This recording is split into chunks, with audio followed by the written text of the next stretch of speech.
All right, so let's continue talking about Captain America and let's look a little bit deeper into him and what he represents as a character.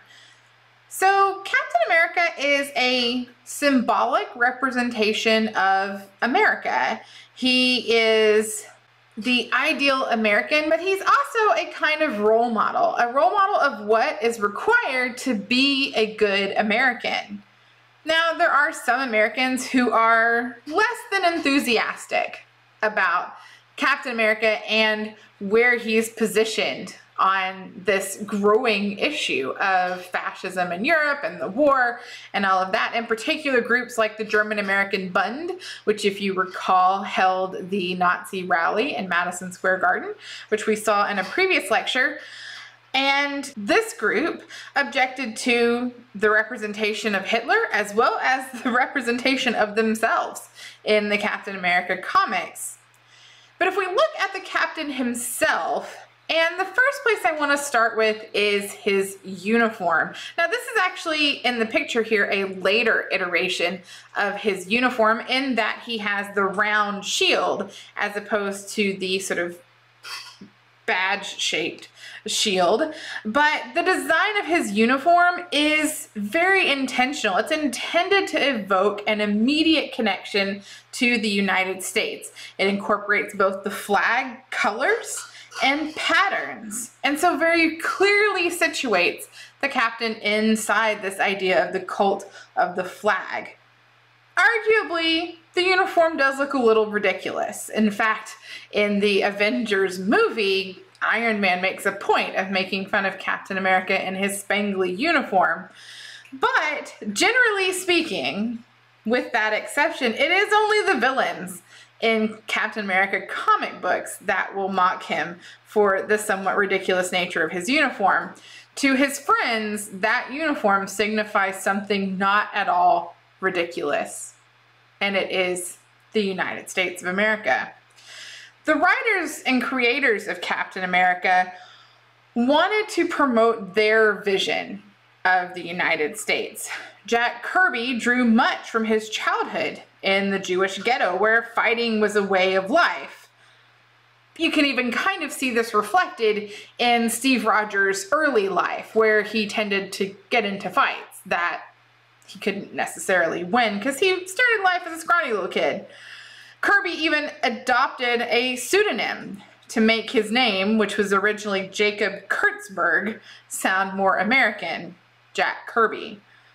Captain America also has a tinge of this Jewish immigrant experience, but by and large, he is a kind of nativist fantasy because Captain America is an American born and bred. For example, Superman is an exact mirror of the immigrant story. He is an alien in every sense of the word. And while he can assimilate, he will always retain some foreignness about him. Superman provides an example of what outsiders have to do to become American. But Steve Rogers is a born and bred American from Brooklyn, a product of American know-how, kind of. And although he is given super abilities, they are not what give him his real strength. Rather, it is his wholly American traits of courage, hard work, determination that make him truly super. His is a story that resonates with both immigrants and native-born Americans alike, constructing an American identity from the inside out. Now let's look at Captain America as a man. He is obviously masculine. Most superheroes in the 1940s were male, so his sex isn't particularly remarkable, but the degree to which his masculinity is emphasized is perhaps somewhat unique. He is explicitly described as handsome, brave, and valiant. Women are seen to be swooning over him both on a physical as well as emotional level. But he appeals to men as well as an ideal, something to be lived up to or strive for.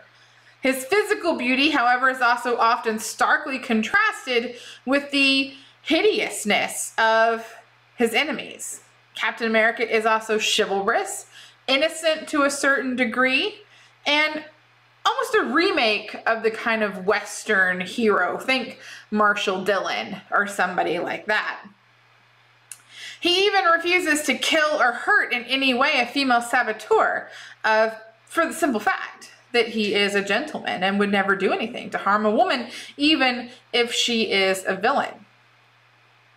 Now, Captain America is created specifically to catch spies and saboteurs within the United States, and the fact that he was created at all is symbolic of making America prepared to fight for freedom when the time comes. His exploits essentially show him trying to actively pull America out of its isolationism and into the fray simply because it is the right thing to do. But there are also other regular Americans who are used to reiterate this ideal and act as kind of secondary role models.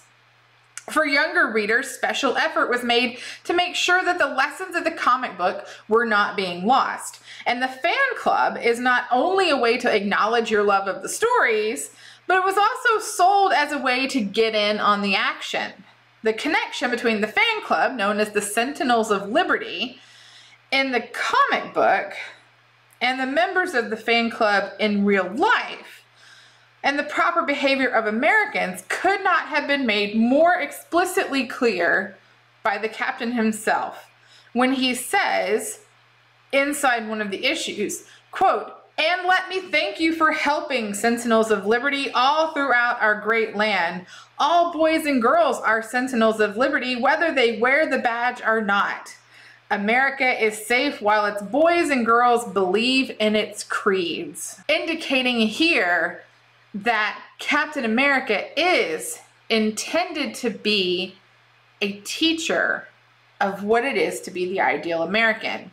Now, Captain America and his allies provide positive role models, people that you should aspire to emulate, but we also get, in these comics, examples of negative models in the villains, and that's what we're going to look at next.